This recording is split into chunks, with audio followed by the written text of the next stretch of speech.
हूं कि ये पावन धरती, यहाँ उपस्थित मीडिया के साथी, पुलिस के साथी, जब मैंने पुलिस के साथियों के बारे में सम्मानित कहा तो माइक ने मेरा साथ नहीं दिया।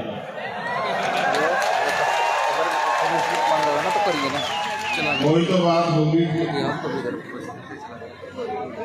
तो फिर मैं दोबारा कहता हूं कि पुलिस के हमारे सम्मानित साथी, इस मंच पर उपस्थित भीम आर्मी के विधानसभा, जिला, मंडल, प्रदेश कमेटी के सभी सम्मानित साथी, हमारे नेतागण और आजाद समाज पार्टी के सभी सम्मानित साथी, सभी पदाधिकारी, सभी नेतागण, मिशन 78 के हमारे सभी कर्मचारी, सम्मानित नेतागण और इस मंच पर उपस्थित सम्मानित भंते जी, मैं एक आग्रह आपसे चाहता हूं। ये पगड़ी आप लोगों ने मुझे पहनाई है, मगर मैं इस पगड़ी को किसी को सौंपना चाहता हूं आज, अगर आप इजाजत दें। भारती यहाँ हो बेटा, यहाँ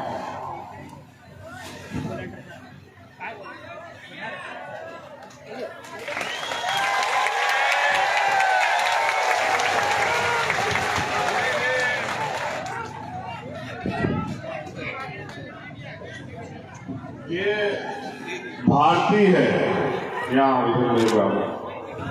क्या आप इसे जानते हैं? मैं पूरे देश में घूमता हूँ, बहुत बहादुर बहनों से मिलता हूँ, ये उनमें से एक है।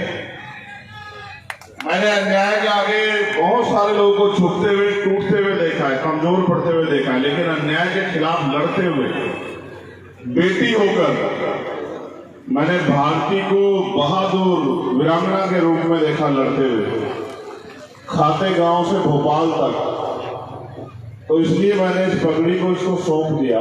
एक कर्ज इसका भी उधार है, क्योंकि सरकार में वो कर्ज नहीं उतार पाए। हमने जोर लगा के संघर्ष करके सीबीआई जांच की तो मांग पूरी करवा दी, लेकिन न्याय नहीं मिला, जहां तक मैं जानता हूं।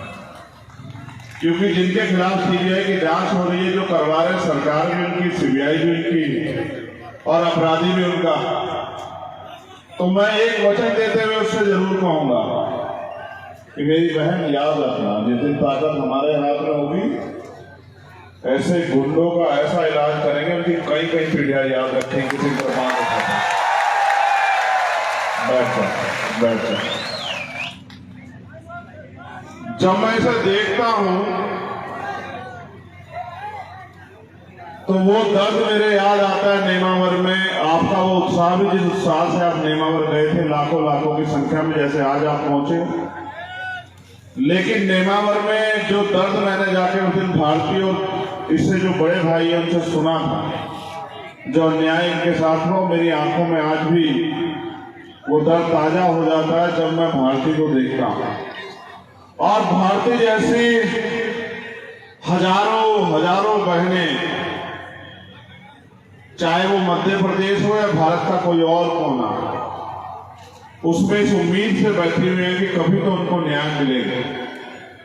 मैं अपनी बात को शुरू करते हुए बहुजन समाज में समय समय पर जन्मे सभी संतों, गुरुओं, महापुरुषों को नमन करता हूं और खातू गौड़ की ये धरती, खाते गांव को भी नमन करता हूं।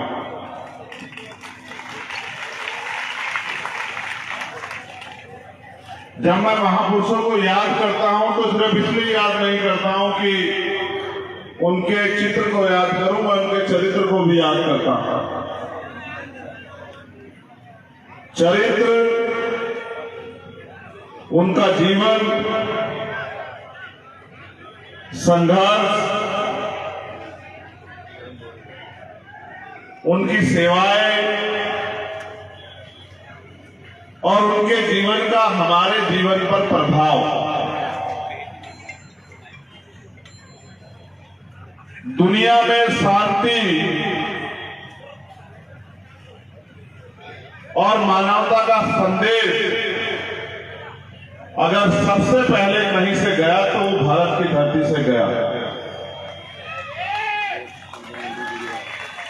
भगवान बुद्ध की धरती से, भगवान बुद्ध के उपदेशों के रूप में। और मुझे बड़ी खुशी है कि अभी 2 दिन पहले ही मैं भगवान बुद्ध की जन्मस्थली लुम्बिनी होके आया नेपाल में। मैं गया था सिद्धार्थनगर। संविधान बचाओ, देश बचाओ, ईवीएम हटाओ, लोकतंत्र बचाओ एक रैली में अपनी आजाद समाज पार्टी की संबोधित करने। और फिर मैं सुबह मुझे पता लगा कि लुम्बिनी यहां से 40 किलोमीटर के लगभग है। तो मैंने कहा कि कोई बात नहीं, मैं जरूर जाऊंगा। जीवन का पता नहीं है, लेकिन मैं यहां हूं तो जरूर जाऊंगा। तो पूरी दुनिया में शांति का उपदेश देने वाले महामानव तथागत बुद्ध, संत श्रोमणी सतगुरु रविदास जी महाराज, भगवान वाल्मीकि महाराज, गुरु नानक देव, संत कबीर, गुरु घासीदास, नारायण गुरु संत गाडगे जी महाराज, राष्ट्रपिता ज्योतिबा फूले, छत्रपति साहू जी महाराज, भगवान बिरसा मुंडा, महामना रामसु वर्मा, बाबू जगदेव प्रसाद कुशवाहा, जननायक कर्पूरी ठाकुर, बाबू शिवदयाल चौरसिया, चौधरी चरण सिंह जी, सर छोटू राम, विश्वरत्न डॉक्टर बाबा साहब अम्बेडकर, तांत्या भील, डॉक्टर एपीजे अब्दुल कलाम साहब, मान्यवर दीना भाना वाल्मीकि साहब और मेरे गुरु, मेरे आदर्श मान्यवर साहब काशीराम जी को भी आज खातेगांव की धरती से नमन करता हूं।